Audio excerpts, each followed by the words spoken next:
Turma, sejam bem-vindos a mais uma temporada do Porteira Cast, o podcast de quem vive o agro. Antes de começar o episódio, eu gostaria de fazer um agradecimento à MetaAgro, que é um grande parceiro da Fazenda Nacional e agora também do Porteira Cast. E para começar a temporada de 2026, a gente trouxe aqui uma família que vive do agro, família da Fazenda Bananal e do Aras LFL. Muito obrigado, Felipe, Luna, muito obrigado, Luiz Felipe, pela presença e por contar um pouco da história de vocês aqui no Porteira Cast.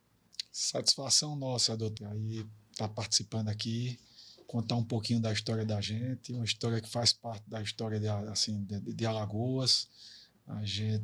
Minha origem, tanto pelo lado do meu pai, né, tanto materno como paterno, vem realmente do agronegócio, vem da pecuária. Então, para a gente é uma satisfação estar aqui, podendo compartilhar aí com vocês aí um pouquinho do que a gente faz. Obrigado aí, doutor Gilberto, pela participação, por abrir as porteiras de fato aí do estúdio para a gente.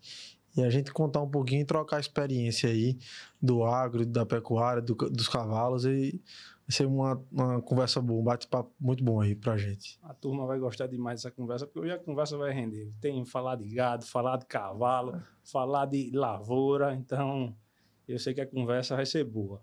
Agora vamos lá, como é que começou a história da Fazenda Bananal? A Fazenda Bananal foi comprada em 1917 pelo meu bisavô, Antônio Leite.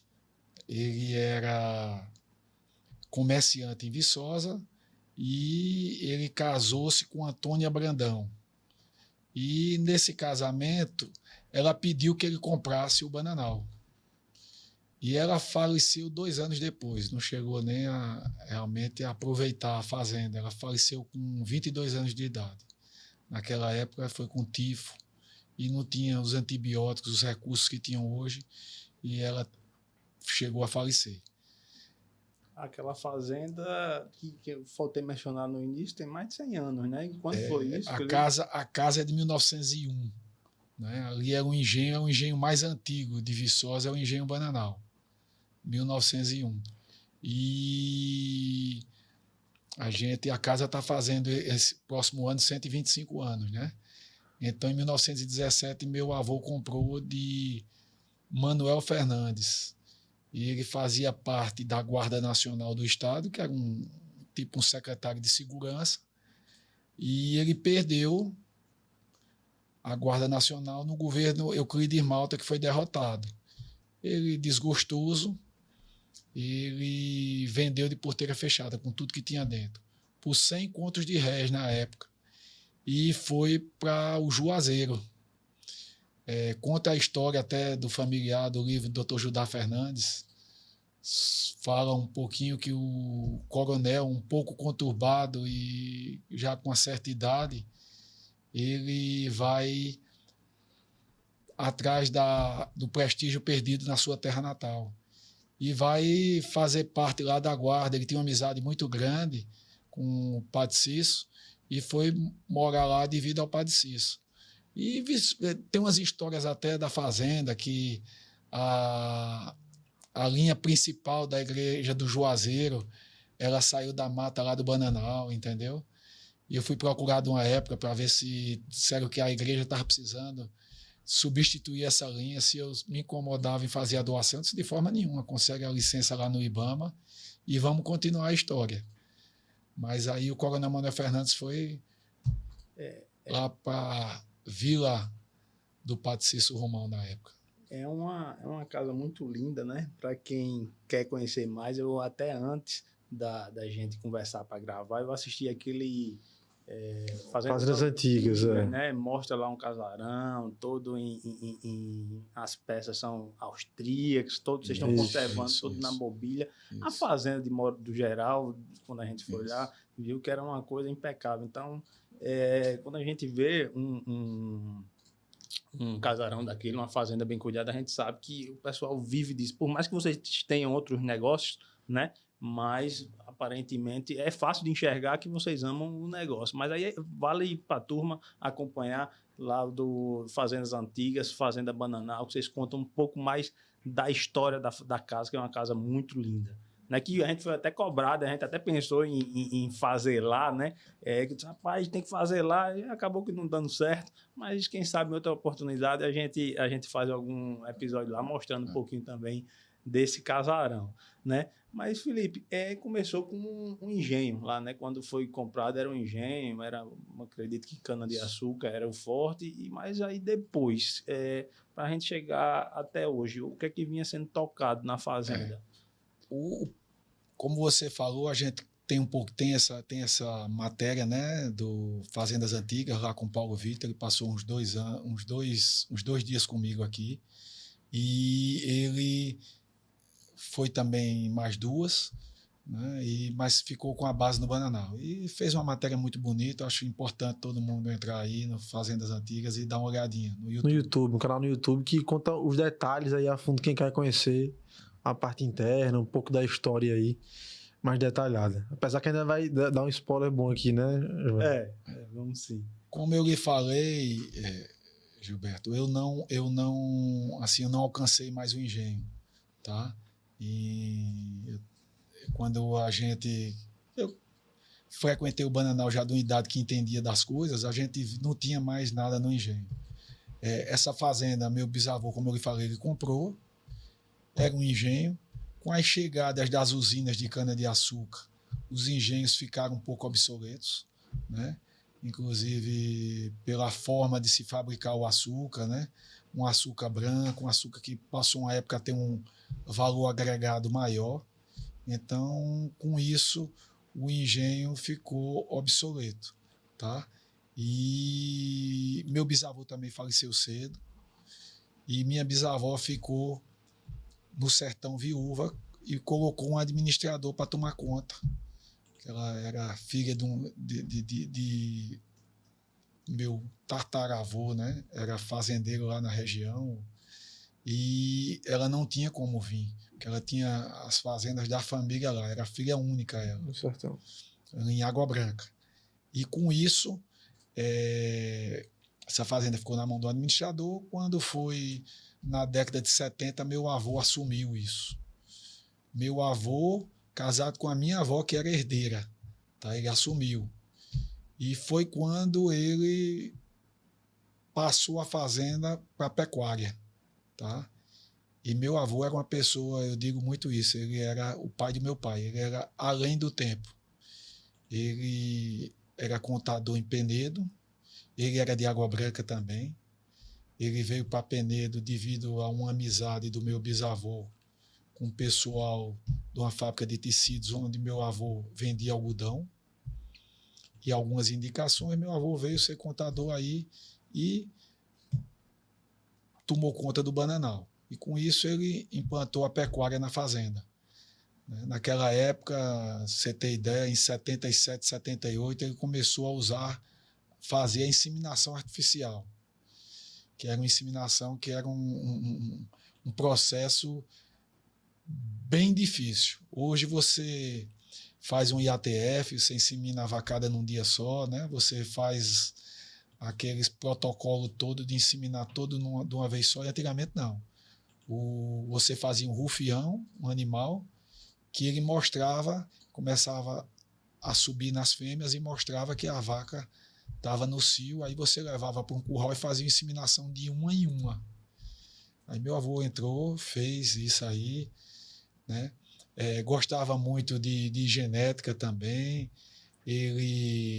Um dia desse a gente recebeu um quadro, tem até lá na fazenda, que ele foi premiado na primeira exposição em 1944 do Parque José da Silva Nogueira, né? Naquela época com o do Brasil. Depois ele ficou fã do Nelore e botou o Nelore dentro da fazenda lá do Bananal. E tudo que tinha de tecnologia, ele gostava de viajar para conhecer e fazer, né? Tem fazenda que tem genética de ponta aqui, que diz: Felipe, eu fui visitar o tronco de vocês para poder introduzir. Gente que hoje é um dos maiores nomes da genética do estado de Alagoas. Lá a gente tem o banheiro de carrapaticida, um estábulo com uma vala central, onde a urina do gado desce, e lá fez uns silos de estrumo, um estrumeiro, onde ela era aguada pelo próprio urina do gado para poder curtir. Então, meu avô era uma pessoa assim. Naquela época ele já fazia um sistemazinho voazan com cerca elétrica. Você vê tudo que a gente está. E isso, em final da década de 70. Você vê que tudo que a gente faz hoje, ele na época ele começou já a introduzir a fazer lá, né?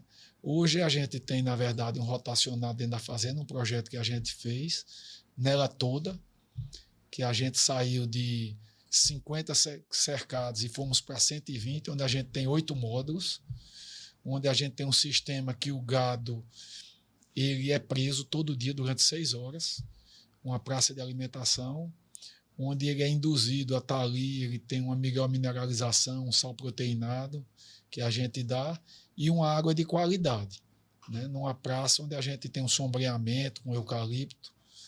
Então a gente está nesse caminho já. Eu fiz um projeto já tem mais de 10 anos, tá? E a gente cada dia melhorando. A gente tem a questão também, a gente introduziu também o eucalipto dentro da fazenda. Comecei no começo fazendo uma coisa assim para embelezar a fazenda, a entrada da fazenda, um sombreamento. Depois vi que estava fazendo bem, porque a gente sabe que no verão a gente, apesar da fazenda ser fria durante a noite, mas durante o dia esquenta muito, e isso traz um conforto térmico, um bem-estar para os animais. Então a gente comecei a fazer isso nas divisórias, e de 3 anos para cá, como eu já tinha fechado já a parte de estrada, a parte divisória de cercado, aí eu introduzi também o silvopastoril. Já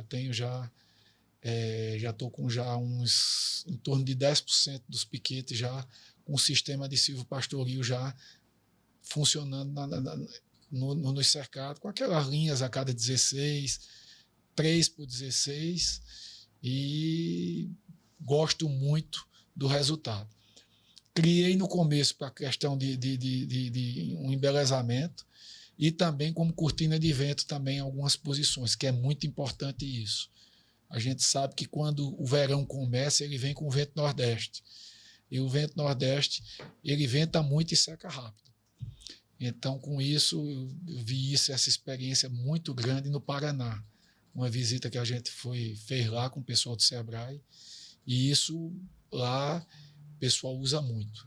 Tá? Entendi. Eu ia até perguntar isso, mas a gente não pode deixar de falar um pouquinho mais da história desse casarão, né? E a gente vai detalhar um pouquinho mais sobre essa parte do eucalipto. Mas assim, Felipe, o que é que tem, o que é que tinha lá que vocês estão preservando ainda hoje na Fazenda Bananal? O que é que chama a atenção aqui? Ó, isso aqui, além do casarão que vocês preservam, né? Gilberto, o casarão tem um lado sentimental muito forte, né? Como eu disse, nesses 40 anos que passou um administrador tomando conta, meu avô, quando recebeu a fazenda, que foi dividida e que ele assumiu, meu avô gostava demais de imóveis antigos, ele tinha uma marcenaria, tinha uma representação em Penedo. E meu avô perguntou à minha avó, disse: Maria, vamos fazer uma casa nova no Bananal, que a casa está muito destruída. Aí foi quando ela virou para ele e disse: ô Luiz, eu queria a casa do meu paizinho. Então, tudo isso, essas histórias que a gente cresce escutando, isso traz um lado sentimental muito forte. A gente é do lado da construção, a gente também tem uma outra atividade que é a construção civil e que facilita, né, muito o entendimento, as recuperações do que precisa ser, sempre mantendo a originalidade.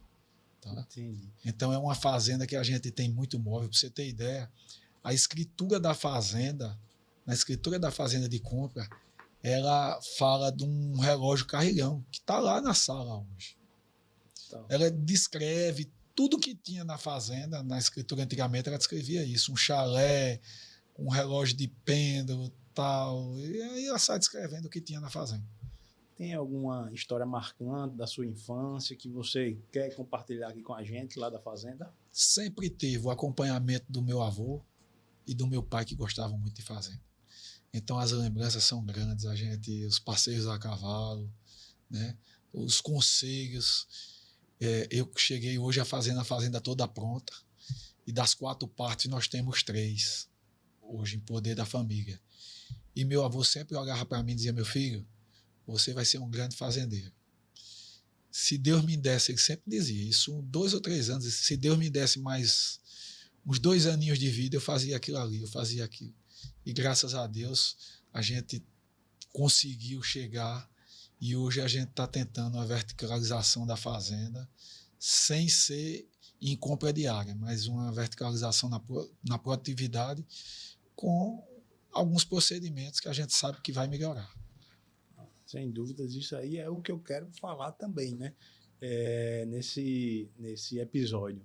Mas assim, hoje o Luiz Felipe é 5ª geração, você é a 4ª, né? E quais são os valores que continuam, que vem passando de geração para geração, que vocês mais valorizam hoje? Eu digo assim o seguinte, o Luiz Felipe desde pequeno, eu falo muito que muitas vezes o pessoal fala a questão da sucessão. E a sucessão, Gilberto, você tem que trazer para perto de você desde novinho. Eu com 4, 5 anos, 6 anos, comecei a andar a cavalo. Então, meu pai também foi levado cedo para a fazenda e o Luiz Felipe também, entendeu? Eu tenho foto do Luiz Felipe pequena no curral, um pauzinho que o pau é maior do que, né? Então, a questão, o pessoal fala muito, tem o lado que a pessoa não tem jeito para isso. Eu acho que o jeito você também deve dar uma empurradinha e tentar trazer para junto, né? A convivência, assim, você começa a gostar desde novo e querer acompanhar, se interessar. E acaba que se você for inserido, tentar se inserir o filho no meio ali, já depois dos 12, 15, fica mais difícil, né? Ele já tem os gostos, já tem as particularidades, o lazer que gosta de fazer. Então, você trazendo, como o pai falou, desde novo, estando junto, o seu lazer vira o seu trabalho, né? Com certeza. A probabilidade é muito maior, né? Eu acho que depois, se você a criança não frequenta uma fazenda, depois você, para trazer ela para o negócio, é muito mais difícil. Então, a gente sempre teve essa filosofia, esse concepção pensamento de amar o Bananal. Então, assim, é uma coisa que eu passo para o meu filho, tudo que ele faz lá. Fazenda não é um ramo fácil, é um ramo difícil, tá? A gente depende de tempo, a gente tem que implantar tecnologias que melhorem a produtividade, mas a gente tem alguns fatores que não dependem da gente. É como tudo, o mercado, o tempo, mas sempre você tem que estar, eu digo isso a meus funcionários lá, eu digo a gente sempre está reinvestindo, sempre a gente está deixando um percentual do que recebe, do que tira aqui para fazer investimento dentro da propriedade, tá? Então a fazenda ela é bem tratada, ela tem gestão, é uma fazenda que a gente leva a sério como a gente leva a empresa da gente. Lá eu trato lá como uma empresa, ela tem que dar resultado. Com certeza, isso aí é até uma preocupação minha, né? Que eu tenho uma filha de 11 meses e a mãe não gosta muito de fazenda, tem um medo da fera de cavalo, para chegar perto é um sacrifício, mas ela tá melhorando, mas eu disse, você não faça medo dessa menina não, que ela vai andar de cavalo com o pai, né? Inclusive a gente até postei um vídeo despretensioso andando com ela, eu acho que na época ela tinha 8 meses, olhando a vacada. Meu amigo, esse vídeo deu mais de 180 mil visualizações. Um vídeo que eu tinha postado no Story. O meu irmão disse, pai, por que você não posta no feed? Eu disse, vou postar. Eu postei sem música, sem nada. Foi no seco. E deu o que deu, porque a criança encantada com os animais, ela não pode ver uma vaca, não pode ver que ela vai alegria na cara. Então, se convive naquilo ali, é muito difícil. Com certeza difícil, vai. Você está no meio, né? É muito difícil você nascer ali e não gostar. Pode até seguir para outro rumo, porque a vida tem essas coisas, né? Mas, pelo menos ficar as raízes lá, vai ficar. Mas hoje, Felipe, o que é que a fazenda faz? Você já deu uma breve introdução, né? Mas hoje você faz cria, recria lá. Como é o sistema de vocês em relação à pecuária? A gente faz cria e recria. Não, recria e engorda. Recria e engorda. Eu compro a cria, o bezerro, né? Apartado, com 8 meses. A gente já tem aí a gente já está nisso há alguns anos, a gente já tem algumas parcerias, alguns parceiros que a gente compra, mas muitas vezes também a gente precisa comprar de alguns que não são parceiros, porque tem ano que a gente vende mais, tem ano que a gente vende um pouco menos, mas a gente faz a recria e engorda. A gente compra o bezerro e vende o boi. Entendi. E em relação à alimentação na engorda, vocês produzem na fazenda, compram de fora? Não, a gente compra fora. A gente já tem os fornecedores e a gente compra, a gente dá um sal proteinado o tempo todo. Desde o início da chegada do bezerro, né? E dependendo do ano, a gente dá uma aceleradazinha com um semi-confinamento. A gente não chega a confinar, não, tá? A gente dá um semi-confinamento. A gente tem uma pastagem de qualidade. A fazenda tem muita parte várzea, muita parte que tem aguação própria que a gente consegue. Então, com isso, no verão, a gente tem uma boa oferta de pasto e a gente consegue vender boi até bem no verão. A fazenda é uma fazenda que vende muito no verão, porque a gente consegue com que tem uma pastagem boa e dá um acabamento no animal. E, na verdade, a produtividade maior da fazenda é justamente no período pós-inverno aí, chegando pro verão. Aquela região de Viçosa é muito rica em questão de água, acho que deve ficar muito encharcado ali, né? Quando enxugada a água, né? Do solo, isso. Os bichos decolam. Época que você engorda. E todas as vases da gente, meu pai, acho que é uns 8 anos, 10 anos, drenou ela toda, né? A gente fez uma drenagem, a gente tem as várzeas todas drenadas e a gente também fez a concepção do projeto dos cercados, a gente cercando na beira para o animal não estar entupindo as valetas, não tá? Então a gente tem as pontes que fazem as passagens e todas as valas elas têm uma cerca em paralelo onde não deixa o gado passar de um lado para o outro. Entendi. Aí foi, assim, você já fez uma introdução, né, da integração lavoura-pecuária, né, e falou dos benefícios que causa, né, começou pelo embelezamento da fazenda, né, que já é uma fazenda muito bonita pelaquela região, mas quais foram os desafios que você enfrentou para colocar fazer a implementação do ILP? Porque muita gente diz, vou botar eucalipto, você escuta, né? Não, eucalipto puxa muito água do solo. Então, quais foram os desafios de implementar? Eu escutei muito isso. Eu faço parte de alguns grupos, inclusive o pessoal da Embrapa já esteve lá na fazenda, a gente viu. E eu já ouvi várias vezes que isso aí é lenda, tá? Se ela é uma árvore, se ela chega na maturidade, ela precisa da água que qualquer árvore madura precisa. Isso aí tudo é proporcional com o tamanho da árvore. Não quer dizer porque é uma espécie de eucalipto seja diferente de qualquer espécie de árvore. Isso aí não condiz com a realidade, segundo o próprio pessoal do Embrapa, que eu já ouvi falar até disso. Inclusive, uma pessoa no dia falou, olha, a gente foi para uma região de São Miguel que tinha uma nascente de água que ela tinha deixado de brotar e depois que introduziu a floresta de eucalipto dentro dessa área, essa nascente voltou. Então, eu vi o testemunho de uma pessoa falar isso. Entendeu? Então, eu acho assim que o eucalipto só traz benefício. Tá?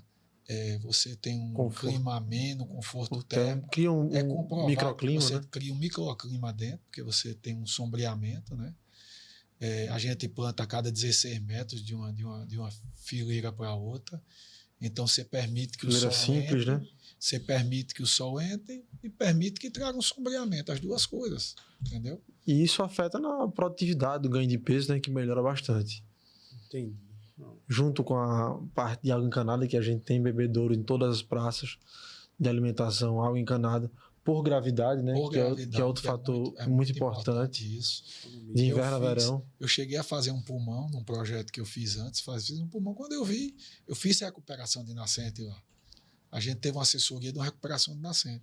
Então, a gente fecha aquela área onde tem uma nascente, a gente introduz todas as plantas que a gente vê que são benéficas para uma nascente, a gente põe bananeira, pé de ingá, e a gente faz um pulmãozinho nativo, de mata, de coisa nativa da região, e com isso as nascentes melhoraram muito e a gente conseguiu botar Canalizou, água. né? É impressionante, Gilberto, como você consegue botar água num bebedouro até perto, um lugar que você jamais imaginava. Hoje eu só tenho praticamente um bebedouro que a gente bombeia, o resto é tudo por gravidade.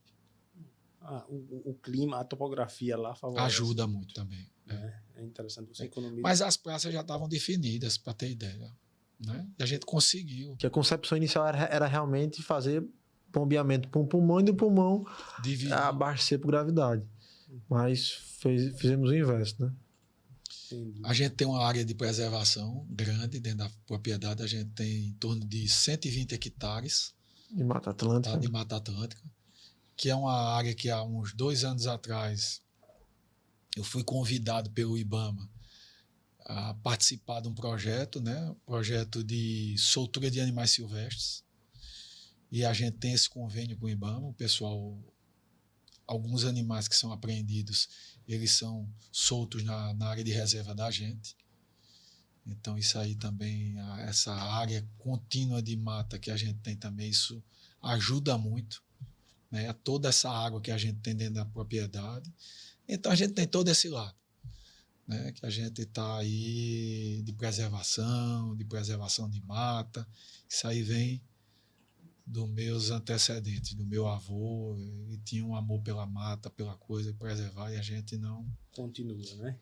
Todas as cercas de estrada a gente fez morões de concreto, tá? Então a gente tenta evitar a madeira assim, a gente compra, mas e a gente tem plantio lá. A única coisa que a gente tira para uso próprio é a madeira que a gente planta do sabiá, para fazer as cercas internas, que a gente também, a partir de ser cerca elétrica, a gente diminuiu o espaçamento das estacas. Então a gente teve uma economia grande de estaca, do uso de estaca. Aumentou o espaçamento, né? Ao contrário. Devido ao espaçamento maior. Isso.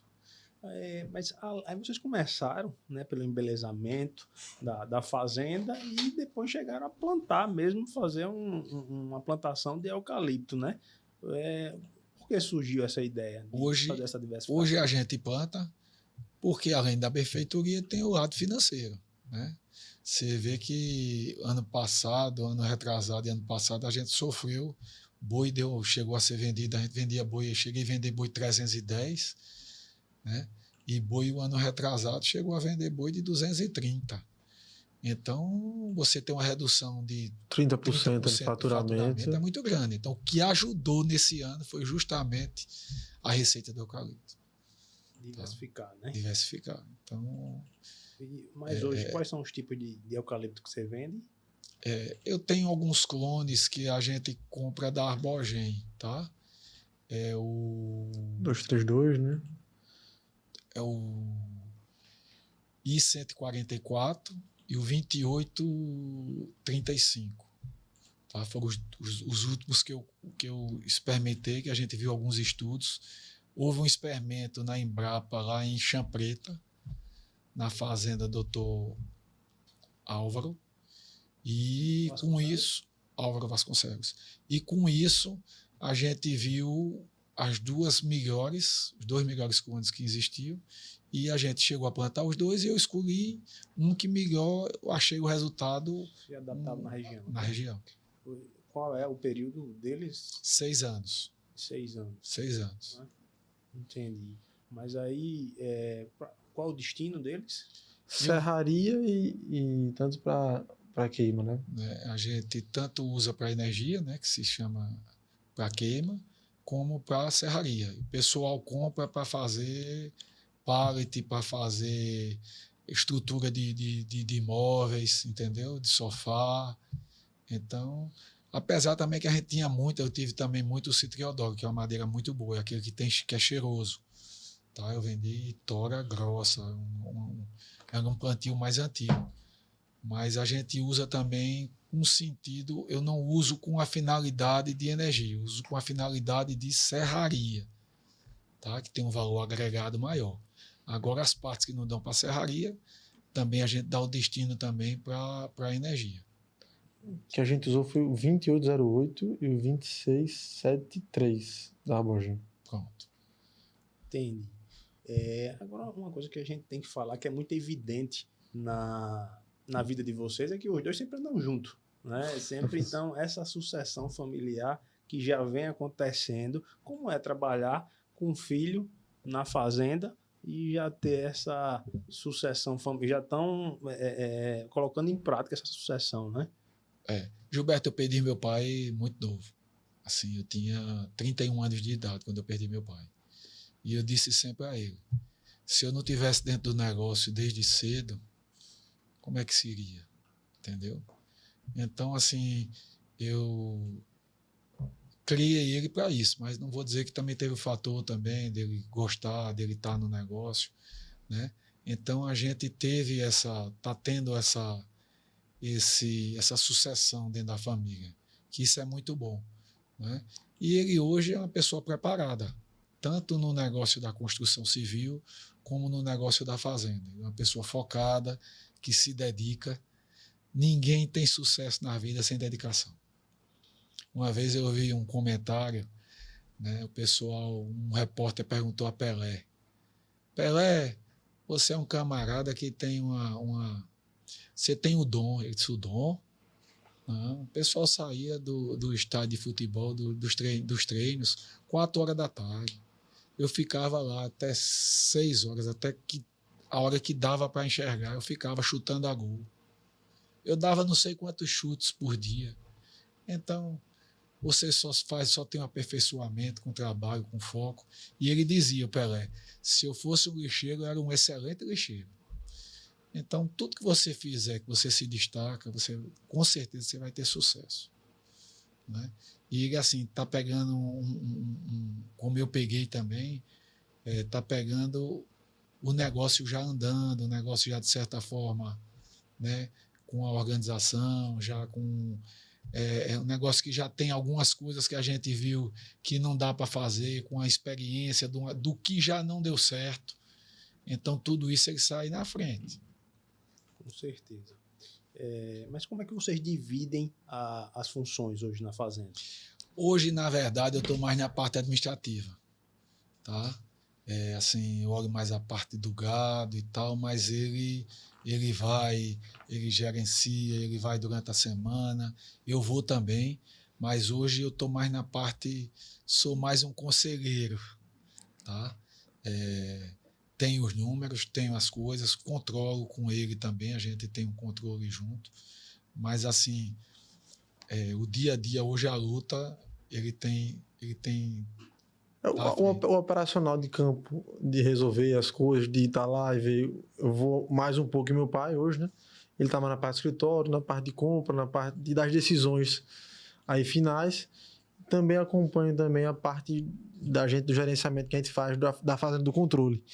Em relação ao acompanhamento que a gente faz com o Procreário hoje, que é um sistema de gestão na pecuária, que a gente faz acompanhamento tanto de compra como de saída, de venda, e do que a gente tem aí no final do ano para a gente tomar as decisões do que a gente vai fazer no próximo ano. E, consequentemente, também os índices que a gente precisa para tomar essas decisões, que são os índices de ganho de peso, seja por fornecedor, por raça.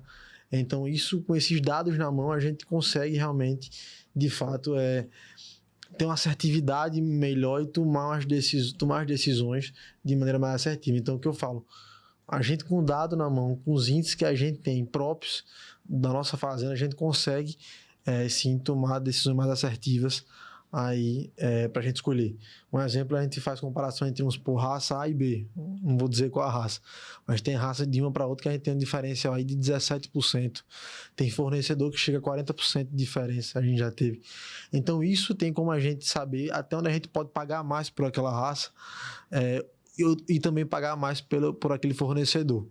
E selecionar o que a gente vai ficar e o que a gente não continua. Então eu acho que isso é muito importante, porque a gente tem que medir o que a gente gerencia, né? Então, isso de fato é uma ferramenta importantíssima para a gente. Você só sabe quanto está ganhando se você medir, né? A produtividade tem que medir. Isso aí é um grande desafio que a gente vê da agricultura de modo geral, principalmente os menores, né? Que não tratam, não tem essa visão de a fazenda como um negócio, né? É mais um extrativismo mesmo, é tirar, botar o gado lá e tentar puxar, né? Só o que ele dá. Aí acaba dificultando, muita gente reclamando do agro. Isso aí não é novidade para ninguém, que se não tiver se você não tecnificar o negócio, vai ficar para trás. E assim, o que meu pai faz hoje muito e é algo que a gente acredita bastante é a renovação de pastagem. Porque a coisa mais barata aí é o capim, né? Quando a gente tem um capim de qualidade. Então, quando a gente renova a pastagem, a gente consegue aumentar a produtividade e, consequentemente, nossa receita. Aquela fazenda foi uma fazenda que era toda plantada de pangola, na década de 80 para 90. Ela passou, meu avô, com a chegada das braquiárias, e o braquiária se deu muito bem nela, mas era um capim de 40 anos eu tenho lá. Tem renovado, né? Tem algumas áreas que a gente tem renovado, aí eu já faço a instalação do silvio pastoril e planto outras espécies de capim que a gente vê que dá uma quantidade de volumoso muito maior do que um decumbis de 40 anos atrás, que a genética é outra, né? Hoje existe braquiária decumbis de uma genética melhor, mas o da gente ainda é um braquiária muito antigo. Então, para a gente ter uma capacidade de suporte maior, a gente tem mudado um pouco também os tipos de capim. E uma coisa que quando eu comecei a acompanhar o resultado, eu via muita produtividade. Mas eu acho que uma coisa importante da gente ver é produtividade e o que a gente gasta para produzir, né? Não é produzir demais com um custo muito alto. Então a gente tem que ver ali a receita ali que vai sobrar o líquido realmente de fato, isso que é o importante. Às vezes você tem uma produtividade por hectare de 12 arroba por hectare aí, mas quanto é que você gasta para ter isso? Às vezes é melhor você produzir 8, 9 e ter um resultado mais expressivo. Sobrar mais. Muitas vezes você produz 12, delta, né? Você produz 12 e ganha 4. Né? E muitas vezes você produz 8 e ganha 4. Né? Então, a questão que eu digo é muito complicada, a questão assim, você tem que ter muita visão para quantificar as coisas. E dados, né? E dados para poder... que ter dados. Se você não tiver, você não fizer ter um programazinho e quantificar as coisas, você fica perdido. Você não tem essa. Tomar decisão sua fica longe, né? Eu tenho uma planilha que, além do Procriar, eu criei uma planilhazinha de Excel, onde eu tenho tudo. Eu tenho a quantidade de arrobas que eu vendi no ano, a média, o ágio do bezerro para o boi. Todo ano eu tenho isso aí. Eu tenho a quantidade de chuva. A gente tem um levantamento pluviométrico de quase de 30 anos. Importante. Né? De quase 30 anos. Para saber, ver, naquele ano eu tive aquele resultado bom porque choveu muito. Naquele ano eu tive um resultado bom, mas gastei muito. Um resultado bom, mas foi um ano seco, mas gastei muito. Teve o ágio do bezerro. Influencia bastante. Então, né? Todos esses elementos que a gente precisa para poder dar um diagnóstico do que tem, a gente tem isso aí. Um exemplo que o pai falou do ágio é até para saber, não, meu limite aí para poder pagar aí meu ágio, claro que o mercado é protagonista aí, determina, mas você tem ali até onde você pode ir, a sua base ali de que você consegue fazer. Entendi. Eu acredito nisso também, né? Que você não importa, vou produzir 1 milhão, mas está gastando quanto? Isso aí é onde muita gente se embanana, quer produzir, mas o que importa é a conta. Né? É o delta, quanto gastou e quanto fez. E isso aí, a gente também tem esse acompanhamento também, tem essa visão também que a gente já fazia e afunilou aí com a vinda da Star também, né? Da consultoria pra gente.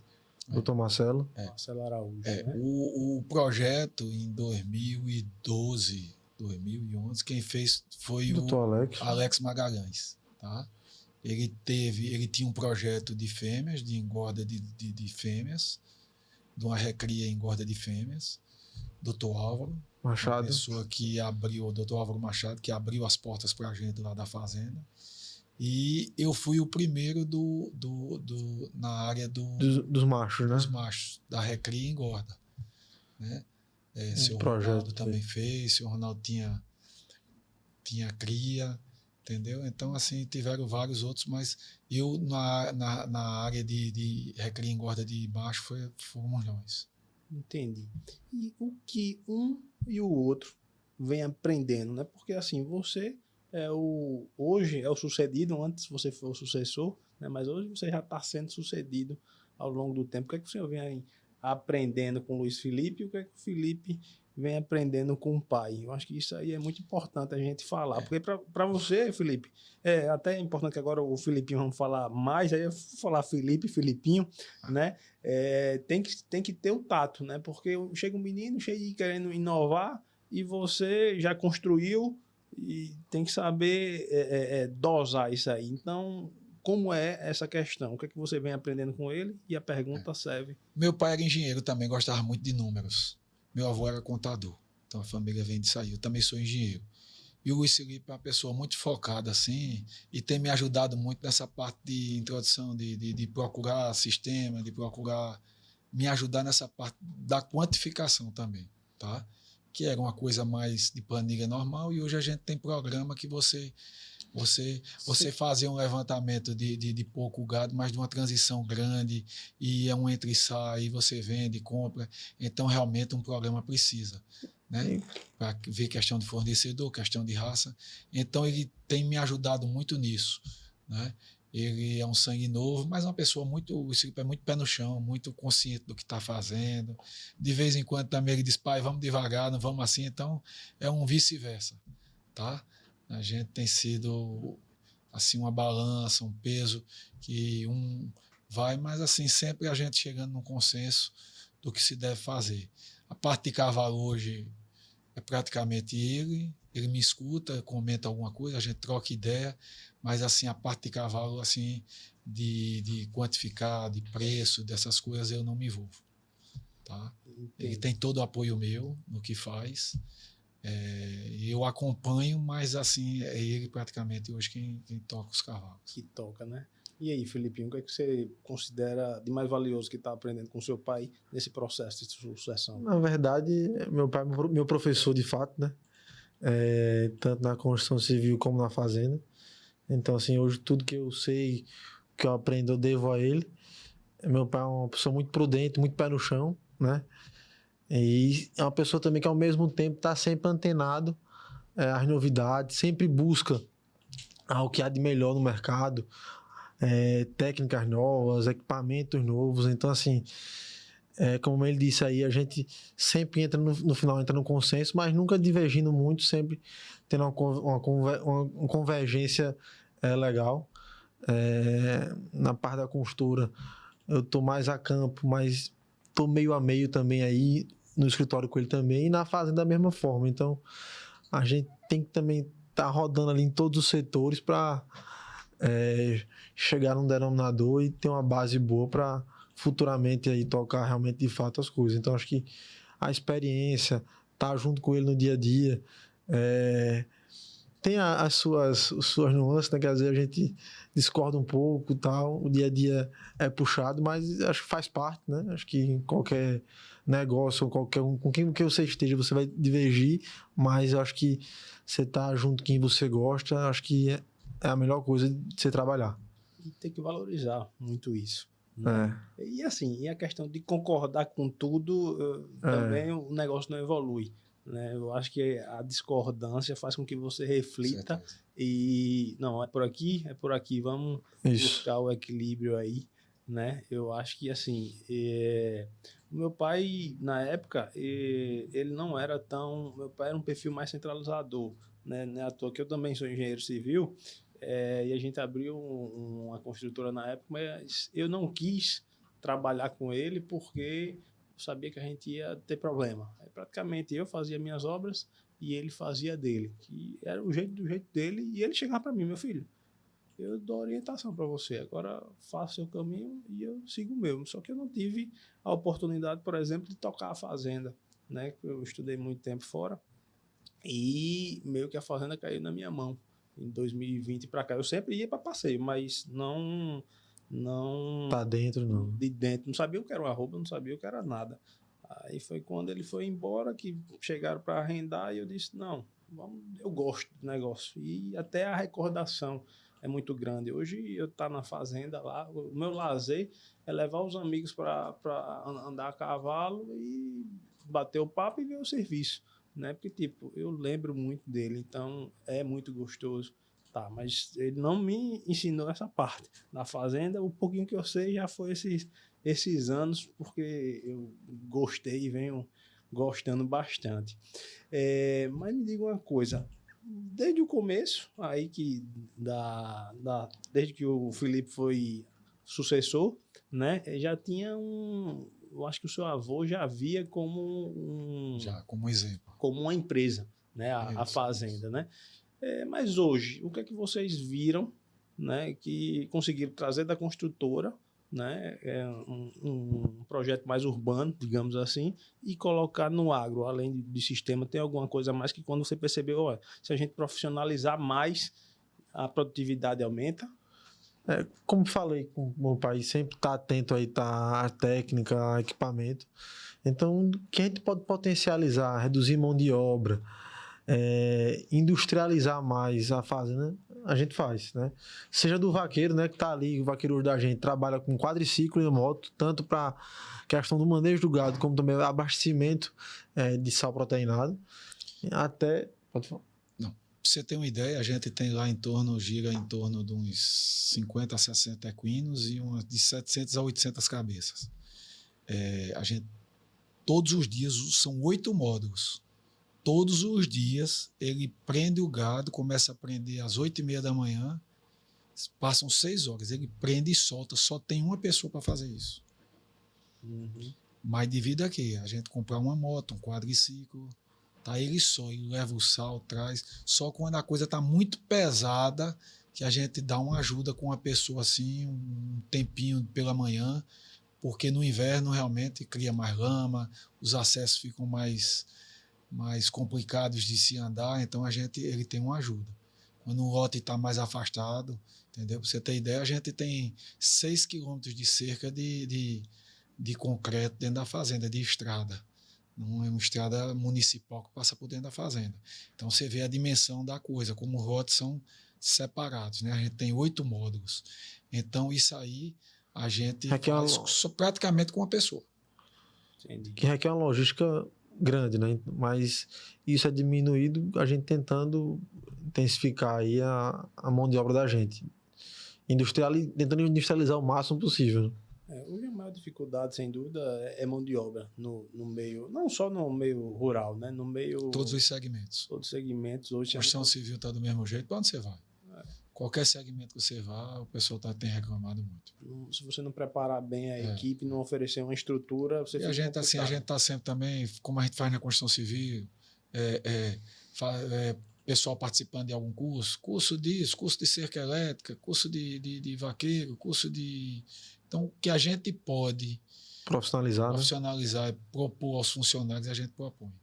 Tá? Incentivo de produtividade. Olha, se você vender tantas arrobas por ano, você vai ter um 14º.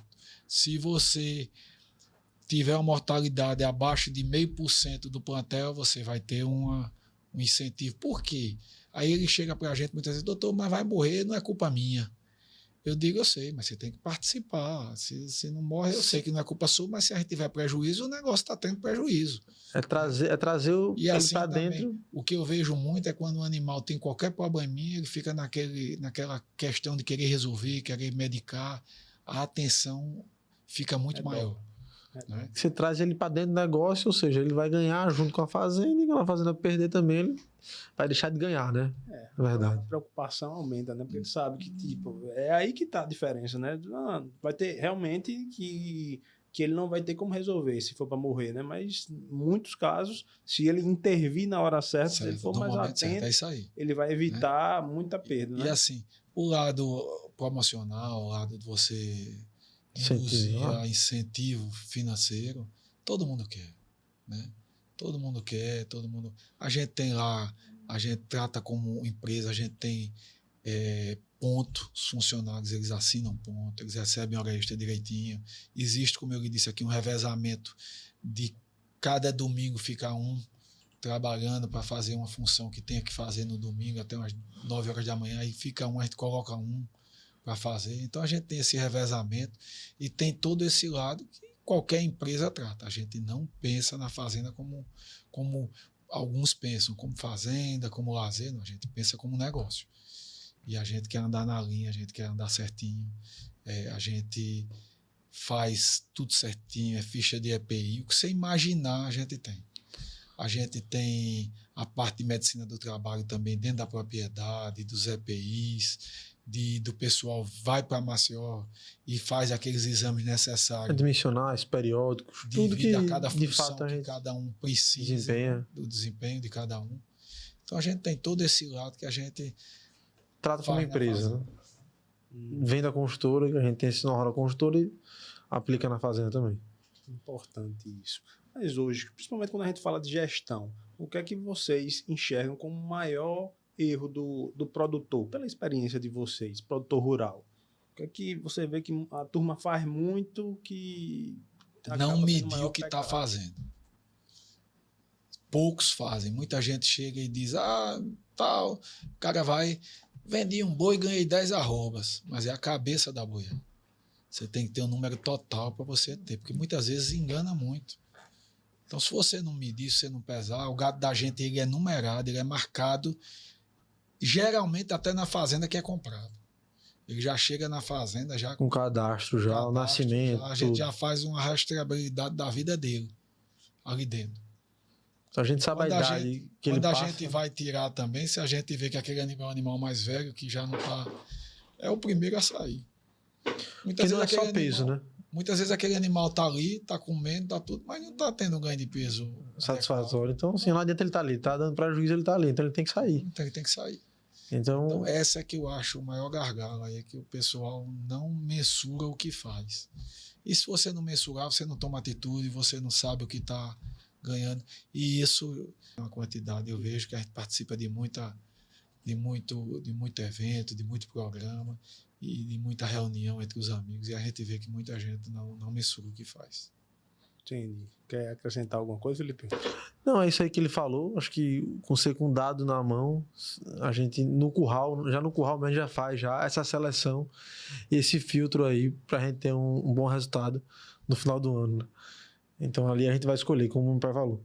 Não adianta, não é só o peso, é a idade que o animal tá, é o ganho de peso que ele tá tendo, não só no última pesagem, mas sim no período que ele entrou na fazenda, a idade dele. Então, assim, isso a gente não é só um fator, são vários fatores que a gente tem que determinar se ele continua ou se ele fica.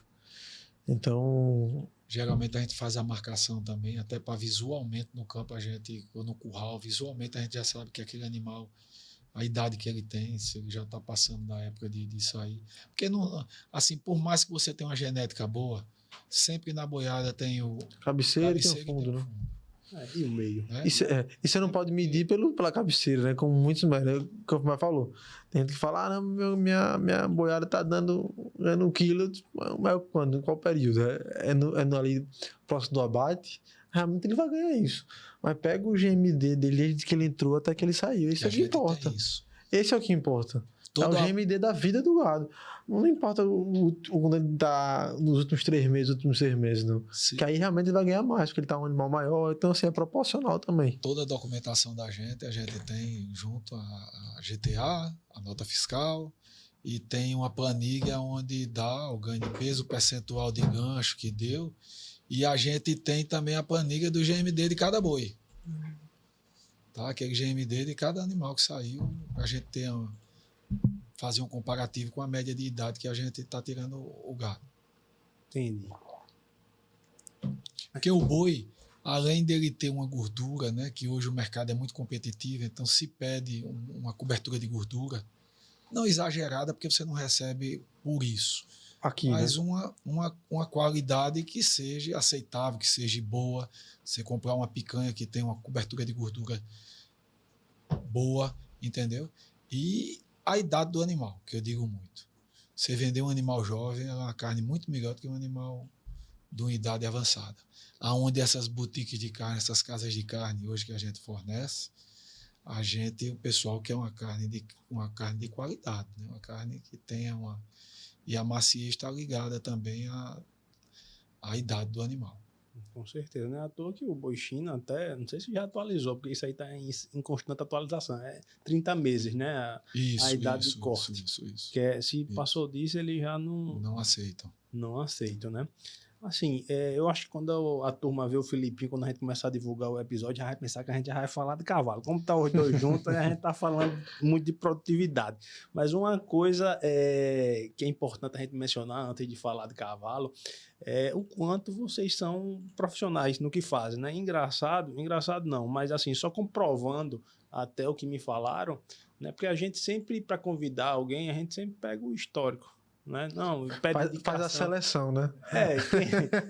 Quem pede os convidados, né? E sempre vai perguntando, né? Então já falaram de vocês, o primeiro que falou foi o Marcelo Loureiro, lá do Nelore Santa Catarina. Rapaz, eu gosto dos cavalos, tal, mas eu gosto dos cavalos dele porque tudo que eles fazem, eles são profissionais no que fazem, né? Então o perfil de vocês atrai, eu acho, quem são os consumidores. E hoje mesmo eu estava falando com o Vinícius Cansanção, foi outro que falou a mesma coisa.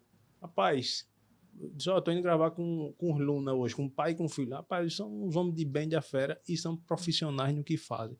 Então eu acho que pela nossa conversa até agora, isso ficou muito evidente, né? A preocupação, o foco, além de gostar da história, manter o casarão e tudo, serem apegados a esses detalhes, mas pensam bastante na produtividade do negócio, né?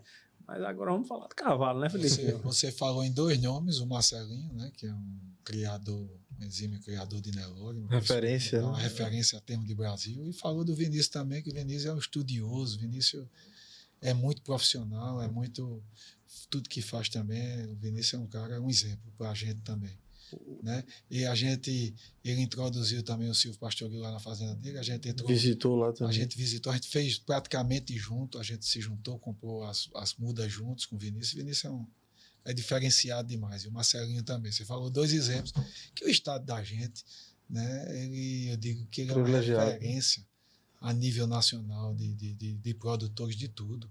A gente é um exemplo na cana, a gente é um exemplo na pecuária, a gente é um exemplo de tudo. O estado da gente é o berço da genética do Nelore, tem muita coisa boa, muitos bons criadores aí. Com certeza. O Marcelinho, inclusive, foi o primeiro episódio nosso, né? Do Porteira Cast. Foi o Marcelinho que eu costumo dizer que ele é meu padrinho, né? Eu peço até a benção a ele, ô padrinho.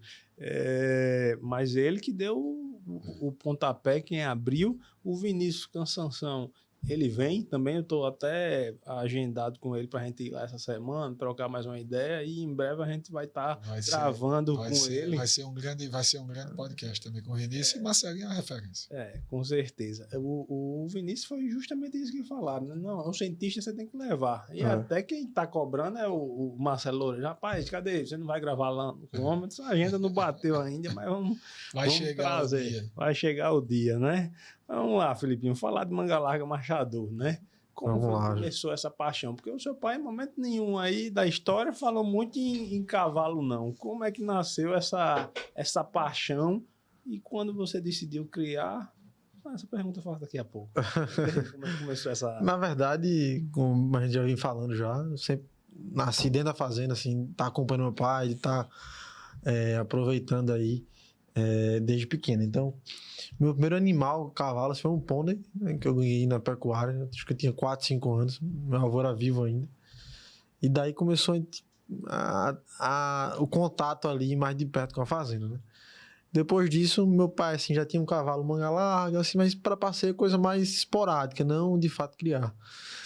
Então, assim, a partir de 2009, 2010, eu sempre gostei muito. Meu pai sempre, vamos devagar, não pode comprar, não pode gastar muito, cavalo tem que ter cuidado e tal. Então a gente foi sempre muito, muito pé no chão ao começar no mercado do cavalo. Então o nosso primeiro animal foi em 2009, um animal que foi onde deu o start aí e alavancou, foi o Barruan LFL, que é um filho do Fator Cavalo Retan, numa égua chamada Timbéria Marimbá. E esse cavalo, na verdade, meu pai comprou a barriga da égua, né? Tava prenha. E o potrinho nasceu lá na fazenda. A gente registrou no nosso sufixo. E a gente sempre gostou, botou no barruã e tal, cuidando. 3 anos a gente começou a mexer nele, né? E o animal deu muito certo. Então ele foi realmente o percursor do que se deu. Então ele foi um cavalo que a gente conseguiu se tornar ele reservado campeão nacional, nosso primeiro animal de sufixo, reservado campeão brasileiro, né?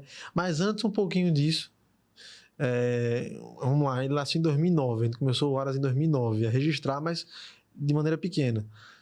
Mas em 2011 eu ganhei o título nacional do Manga Larga Machador em Belo Horizonte, título de campeão nacional Botão de Ouro Mirim. Então isso foi também um start aí, tanto para mim como para ele também dizer, não, ele gosta, vou dar um crédito para ele, né? Então ele pode... Tinham 27, né? Então 27 competindo, a gente terminou, o pessoal de Maceió tem umas fotos lá no escritório, foi uma confraternização quando ele ganhou, todo mundo esperou assistir para a prova, que eu foi muito ligado aos meus amigos e sempre teve sempre se deu muito bem, porque ele se dava bem com os adultos também, então teve esse lado, e ele competiu com o filho de criador grande do Sul, entendeu? Na época a gente estava começando. Tinha quantos anos na época, Felipe? Na época eu tinha 13 anos. Então hoje eu tenho 28, tem 15 anos já, que foi para a Nacional em 2011, né? A gente treinou aqui bastante, quem me ensinou muita coisa, minha família, Jucá também, que deu Foi a madrinha dele. Madrinha aí para... Muitas tardes ela pegava ele de férias e levava ele para treinar. Então, assim, foi uma preparação, né? Porque eu tava meio cheinha. Ela disse, você tem que emagrecer. Tem que emagrecer, porque lá você não vai aguentar, não, e tem que estar... Aí foi 1 mês e 2 meses aí treinando, assim, afinando para ir para lá. Então, acho que esse momento aí foi um momento que tanto me incentivou a realmente, não, é o que eu gosto, eu quero continuar isso aqui, como também ele dizer, não, vou dar um crédito para ele aí, para ele começar a mexer. Aí em 2014 a gente teve o Barruan, né? Esse animal que a gente foi pelo sufixo da gente e já premiado nacionalmente. Aí em 2014 a gente foi o melhor criador, já expositor de Alagoas e melhor expositor de Alagoas também, de Marcha Picada. Então isso foi incentivando a gente. Então a partir daí que a gente incentivou o negócio, mas sempre de maneira também assim muito passo a passo, investindo em cobertura, Barruan, eu comprei a cobertura, a barriga, né? Eu comprei a barriga, que ele era filho de um cavalo, um dos cavalos mais tradicionais da raça, um dos cavalos. O cavalo tinha uma cela, um amigo nosso comprou ele aqui. E esse cavalo hoje é um valor, o cavalo foi vendido comprou pelo um valor assim na época para fazer cavalgada. O cavalo virou um fenômeno de produção. Né? O cavalo tem um sangue muito bom, favacho. E o cavalo tinha uma cela extraordinária. Eu dizia, rapaz, eu vou comprar um filho do Fator. Do Fator. É Fator do cavalo retão, mas a origem dele é toda favacho. E esse amigo nosso me propôs um dia, eu montei no cavalo e adorei o cavalo. Aí depois apareceu essa barriga e eu quis comprar de uma pessoa, do Kleber. Aí comprei. E com isso o cavalo se destacou muito. Veio um criador de Minas, do Aras, 3 Corações aqui, e comprou esse cavalo. Esse cavalo chegou no ápice da raça, entre os melhores reprodutores da raça. Era um cavalo muito bonito, né? Um cavalo baio. Sem falar da marcha dele, né? E perderam ele cedo, né? Inclusive a gente tinha até, um amigo meu tinha uma cobertura dele e disse, não vou usar agora não quer comprar, e acabou perdendo a cobertura, né? Porque o cavalo foi embora. Mas ele tem um crédito lá, se ele quiser, ele tem um crédito lá com outro animal da gente, viu? Então, doutor tá Jonas, registrado aí. Fique ligado nisso aí, que você tem crédito com os homens aqui ainda, viu? Mas como foi perder esse cavalo tão cedo, um cavalo que... O Barruan é de 2009, né? Ele faleceu esse ano, tinha aí aproximadamente aí 16 anos. Um animal que marcou realmente a história da gente. E foi uma perca precoce aí, um animal que podia estar chegando aos seus 25 ainda produzindo com a gente. Mas um animal que deixou a sua contribuição, tá na tropa. Deixou filhas que hoje faz parte da base da gente. E até filha hoje que a gente está iniciando também na Doma, que a gente acredita no potencial aí de pista aí, pra gente ter resultado aí nesses 2 próximos anos aí também. Tem algum nome que se destaca, tanto na fazenda quanto fora da fazenda? Hoje a gente destaca uma filha dele que a gente acredita muito, é a Uba Uba, uma potra baia. A gente até vendeu agora percentual dela no nosso evento que a gente fez. Foi um dos animais de destaque do nosso evento que teve agora aí do shopping. Uhum. Essa poltra, filha dele, linda. Baia também, das canelas pretas, linda poltra. Coisa linda, né? Maravilha. Mas, Felipinho, quem foi que te incentivou? Quem foi a tua maior influência para tu entrar no Machador? Rapaz, aí fui eu mesmo. Falar a verdade, assim, eu sempre gostei muito. Então, assim, eu tomei gosto, de fato, né? Pelo negócio, sempre... Na verdade, o que eu costumo dizer, meu lazer era ir pra fazenda desde pequeno, para curtir, para ver, para conhecer, para montar. E a gente só conhece realmente cavalo se a gente montar. Aí a gente vai saber o que é que a gente tá... Não, a gente tem que só olhar o que tá passando ali. A gente tem que saber o que tá passando, quem tá vendo é o que a gente quer na cela. Acho que isso é o diferencial do cavalo. Quando você conhece montando. O Luiz Felipe tem esse diferencial. Ele gosta de cavalo, gosta de montar. Né? Porque muitas vezes você vê um cavalo andando de baixo, andando bem. É uma coisa e quando você vai Quando pra você cela vai é outra, montar, né? Não tem aquela...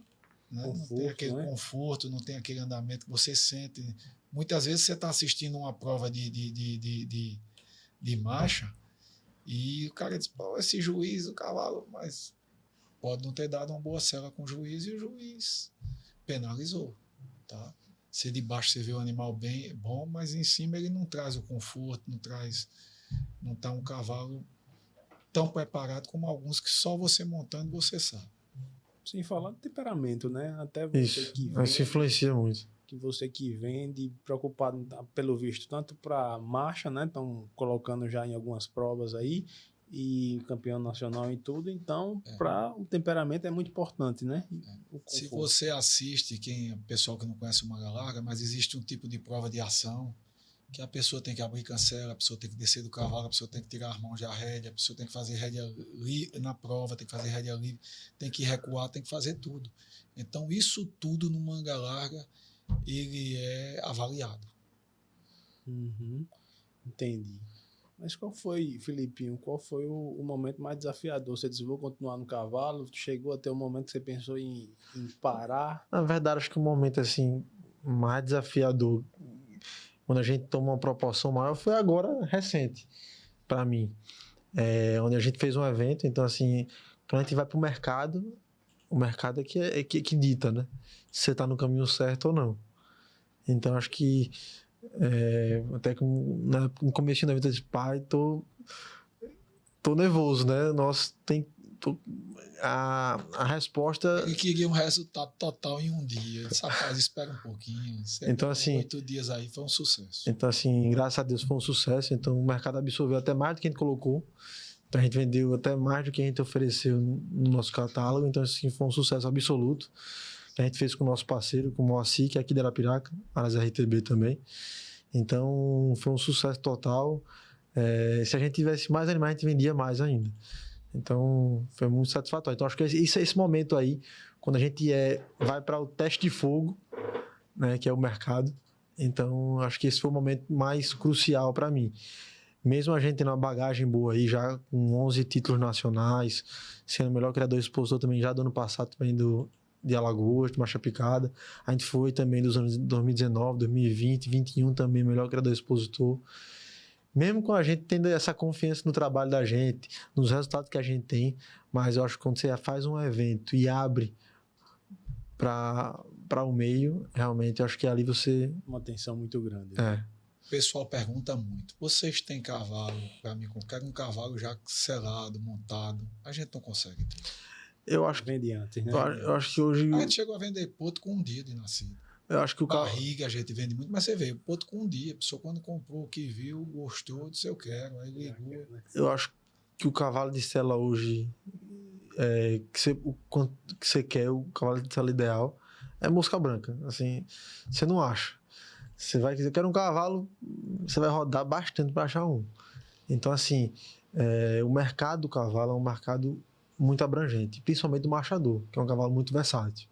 Tanto para competição, como para pista, como também para a lida do dia a dia no campo e para a cavalgada. Então, eu acho que o mercado do cavalo tá para todo mundo aí, e é um mercado que nunca se acaba. É um mercado que sempre tem seu espaço. A raça tem crescido muito. Se você pegar os números do Manga Larga, ela tem se se reinventado muito, né? E todo mundo hoje gosta, depois dessa pandemia que teve, todo mundo hoje quer andar a cavalo, quer fazer seus passeios. Quer estar em contato com o campo, O né, com a ambiente é um natureza. ambiente muito bom de quem participa, tá? Assim, é muito família, a gente faz uma cavalgada temática aí. Eu sou vice-presidente do núcleo de Alagoas de Mangalara Machado, então assim, a gente tem umas cavalgadas temáticas, a gente fez uma cavalgada ano passado que tinha 110 pessoas montadas. Foi Um evento só animal registrado, Mangalara Machado. Terminou lá na fazenda com um público de 180 pessoas. Um churrasco, uma confraternização da gente.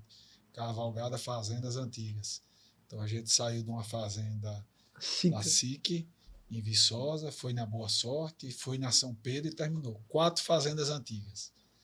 Então, assim, todo mundo tem um colete, você tem que ter cavalo, tem que estar com o cavalo registrado, exames em dia. Você tem que estar com os exames. Você tem o seu passaporte. Tem um técnico, a gente tem um passaporte onde ele é carimbado.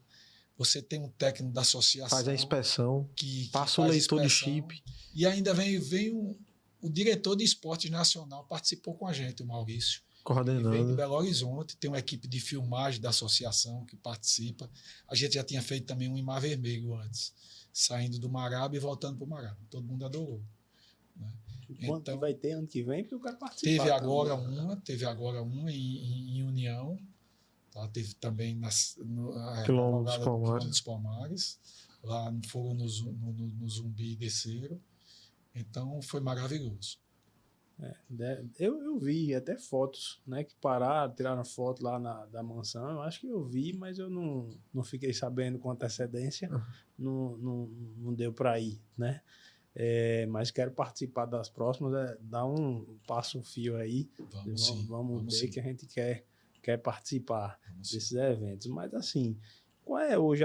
Existe, na verdade, alguma dificuldade de manter a pecuária e o aras? Vocês têm alguma dificuldade nesse sentido ou não? Consegue manter bem, né? Na verdade, o cavalo complementa a pecuária, né? A gente usa para passear, para ver. Eu digo muito ao pessoal, eu tenho moto, tenho quadriciclo.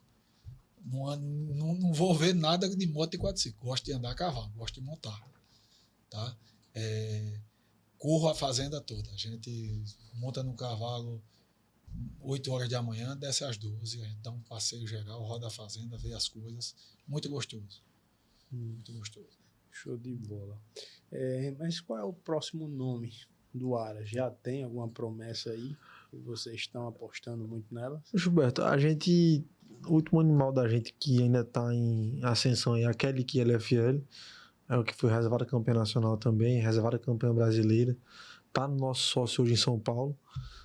Arascaburé, mas hoje a gente tem ela e tem mais a Uba-Uba, que é uma égua que a gente acredita bastante nela, e tem também 2 potras, um potro e uma potra aí que vem puxado aí, que acho que vai dar o que falar. Tem uma potra que o nome dela já é bom, que linda LFL, então ela é bonita e é boa de andar, viu? Promessa grande. Então essa aí eu acho que vai dá bastante alegria a gente. Vai, né? Não, e até voltando um pouquinho, vocês falando do shopping, que não consegue fazer um cavalo de sela porque a turma já pega logo, né? Eu vi que vocês lá venderam fora de catálogo, até na mesa que a gente tava lá, os meninos tudo doido, e aí tem quem tem mais, tanto o Moacir também, que vem fazendo um excelente trabalho, né? Mas querendo. E até eu, tinha olhado antes, o Marcelinho chamou, disse, o Marcelinho inclusive, nunca gostou de cavalo. Ele chegou para mim e mandou, olha, vamos comprar esse cavalo. Eu digo, oxê, o que foi que tá acontecendo? Inclusive, o Marcelinho falou comigo durante a semana, Felipe, me diga aí o que é bom. Aí eu disse, Marcelinho, macho, esse potro aqui que era o poeta, e essa potra é aquele linda, que eu falei pra ele, até indiquei pra ele na época. Aí, beleza, vou ver aqui e vai se falando. Mas aí vendeu mais rápido de quando ele chegou depois, mas assim, se Deus quiser, ano que vem vai ter mais novidade aí que a gente faz negócio, consegue fazer negócio. A título de investimento, né? A gente já teve vários exemplos de gente que comprou e vendeu pelo dobro, vendeu por até 2 vezes, vamos dizer, 2 vezes e meia do que pagou. Então, acho que com investimento, o cavalo é bom. Acho que você investir no certo, investir em genética, tendo um parceiro realmente que lhe dê confiança, lhe dê credibilidade e venda realmente o que de fato é. Acho que isso é você saber entrar bem numa larga machador. Eu acho que isso é o essencial. A gente cria muito bem. A égua ela é bem nutrida durante a gestação, o potro até o parte come bem, então a gente assim tem uns animais muito fortes, o pessoal fica admirado com o tamanho dos animais da gente. É como no gado, né? Assim, desde a gestação influencia no que o animal vai ser. Então, você tendo uma receptora, uma matriz ali bem nutrida, que dê condição do produto se desenvolver, quando ele nascer já vai ter já meio caminho andado aí. Então, e a fase mais crítica aí até 1 ano aí, onde ele se desenvolve mais. Com certeza. E o Lockdown eu achei, eu não cheguei a comprar lá uma cobertura, mas eu achei o cavalo lindo demais, né? Pretão. O Lockdown é um animal aí que a gente acredita muito também nele. Ele está num período que a gente está dedicado à reprodução com o nosso sócio Aras Maraba. E é um animal que ganhou já muita regional no passado, no ano hípico do ano passado. Mas a gente deixa stand-by nele para a gente focar na reprodução dele, que o sócio queria e a gente também queria. Então, acho que a gente volta com ele aí no próximo semestre.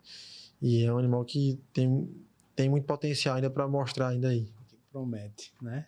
A gente é sócio dele no Aras Maraba, né? O Aras Maraba tem um percentual nele. E com isso, ele tem usado muito. Né? É um plantel que era... É de marcha batida, o Maraba, na verdade, mas ele estava num projeto paralelo de marcha picada. Marcha picada. Então, e utilizando o Lockdown. Do cavalo, entendeu? Então, um cavalo que está tendo essa ascensão aí, que se Deus quiser vai dar certo, vai trazer bons frutos. Com certeza. Mas antes, a gente está chegando já no final do episódio, mas antes de a gente entrar na etapa final, que é o bate e volta, eu queria falar da família, né? O restante da família, né? A sua esposa, hoje ela gosta, como é a relação dela com a fazenda, tua irmã, Felipinho, como é a relação do restante da família de vocês com a fazenda?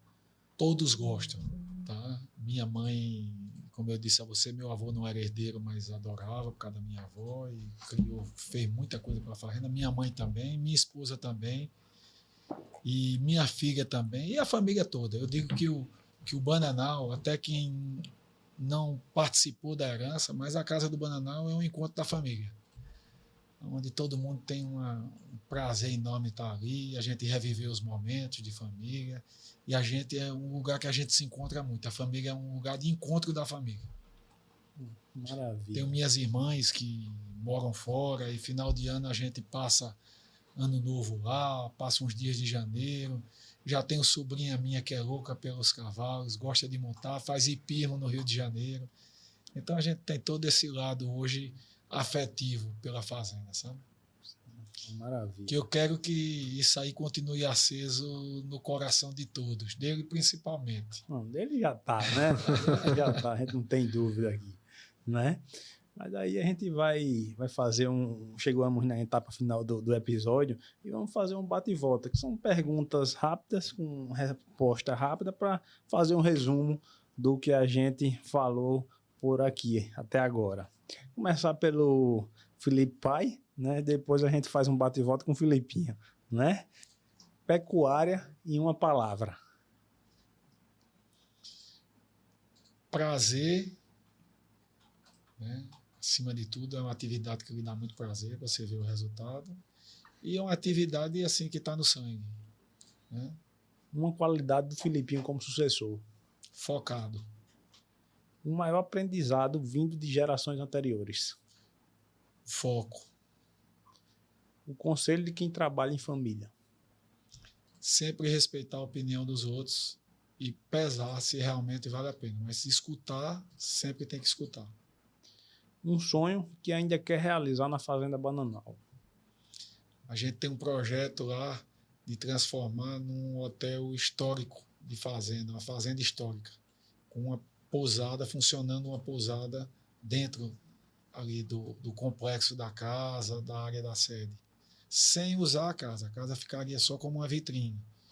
Mas a gente quer transformar aquilo ali numa área de hotelaria, numa pousada. Tanto que a gente está começando com esse passo aí, com 5 suítes a gente está construindo ali.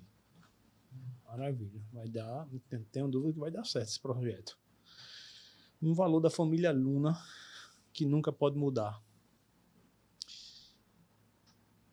Sempre trabalhar com muita clareza, nunca a gente quis, sempre ter muita simplicidade no que faz. Eu diria que é o sucesso, né? Muitas vezes o sucesso ele leva para o outro lado e a gente não pode perder a simplicidade, a honestidade, falar sempre a verdade, nunca querer passar por cima de ninguém. Entendi. Isso, sem dúvidas, faz a diferença. Vem fazendo, não é? Vamos lá, Felipinho. O maior legado que o Barruan LFL deixou. Eu acho que a confiança no trabalho que a gente faz.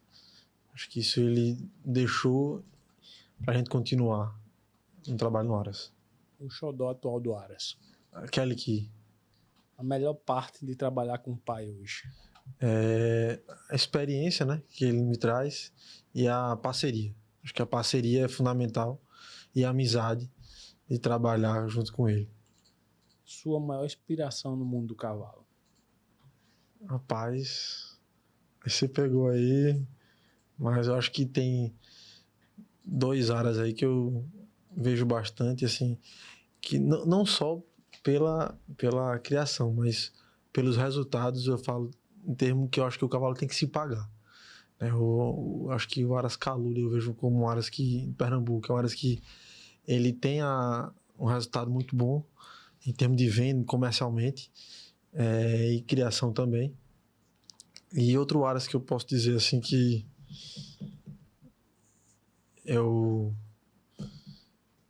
Rapaz, é que tem muita coisa boa. Mas eu vou dizer no final. Mas passa isso aí. Uma meta pessoal que você quer entregar até 2030 em relação ao Aras. Eu quero que o Aras hoje ele já se paga e eu já dá resultado.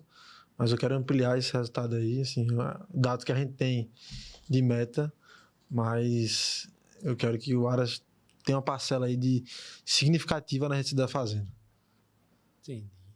Pronto, então é isso aí, né? Eu acho que a conversa foi bem inspiradora.